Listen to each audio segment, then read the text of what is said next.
Welcome everyone to a new episode of Reminiscing Bollywood Classics. Has it ever happened to you that you know the lyrics of a song, but you don't know which movie it belongs to? And not just any song, but a song which is so famous that even people who do not listen to old Bollywood songs know about it. I was cooking this past week and suddenly the song played on my YouTube playlist, Tu Pyar Ka Sagar Hai. My curiosity peaked and I went to check which movie this belonged to. And I was greeted with a close-up of Nutan Ji. I'm a simple man. I see Nutan Ji in a film, I directly watch the film. I don't know whether the movie will be good or not. But what I do know is that her performance will be exceptional. So during the week, I saw the movie Seema and I cursed myself thinking, why didn't I treat myself to this movie earlier? As they say, better late than never. Seema tells the story of Gori, played by Nutan Ji, who is an orphan and is raised by her abusive uncle and aunt. She's a docile, meek woman who takes all the abuses thrown her way in her stride. One day, she is falsely accused of theft by the owner of the house where she works as a maid. This is where her transition begins, from a submissive woman to this wild lady who gets angry at the smallest of things. She thinks anger is the best defense against the evil society who has only taken advantage of her entire life. She is sent to a shelter home run by a compassionate, idealistic man named Ashok, played by the wonderful Balraj Sahani. The onus lies on Ashok to tame the shrew, and it is no ordinary job. Gori has lost all faith in humanity, and for her, all humans are selfish and evil, who are just waiting for a chance to take advantage of the other person. Could Ashok be the mentor which Gori has been searching her entire life? It is a simple film with a straightforward story. You might even find it predictable. But still you want to know what happens with Gori next.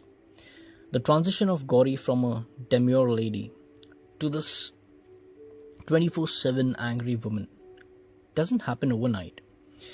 The director carefully depicts the incidents of suffering and abuse which Gori has to go through day in and day out.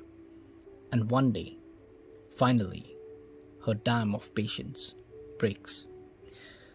You can empathize with her and you exactly know where she is coming from.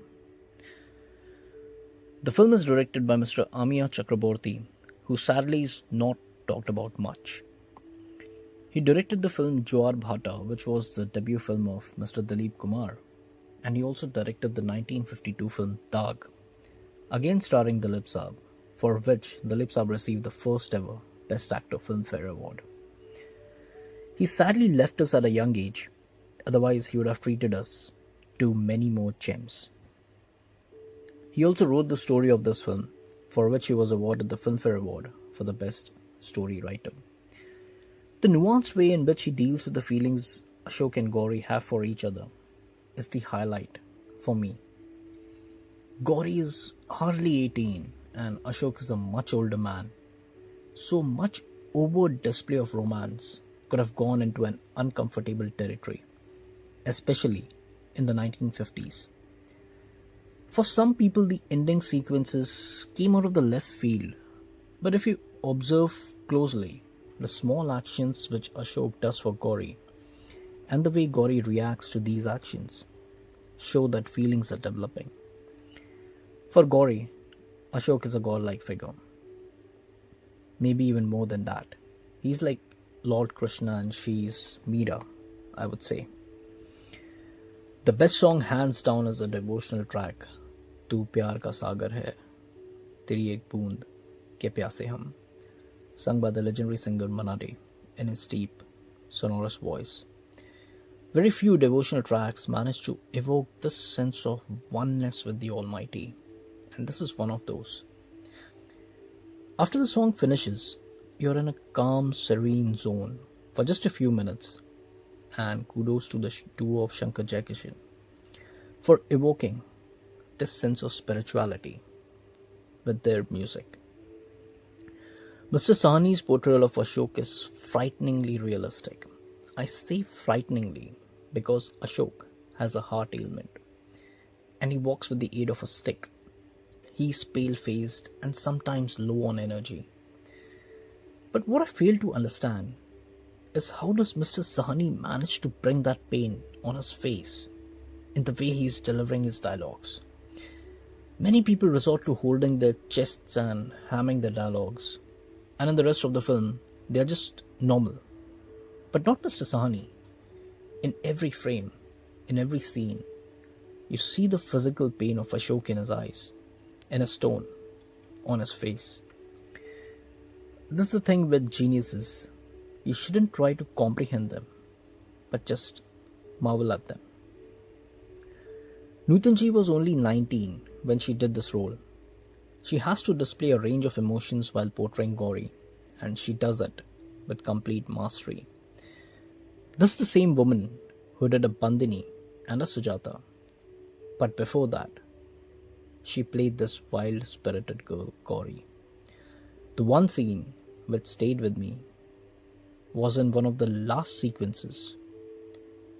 Ashok is recovering and she's sitting at his bedside.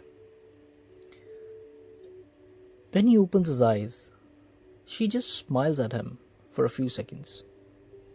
Her eyes display a glint of mischief, her smile displays adoration, and her face displays love.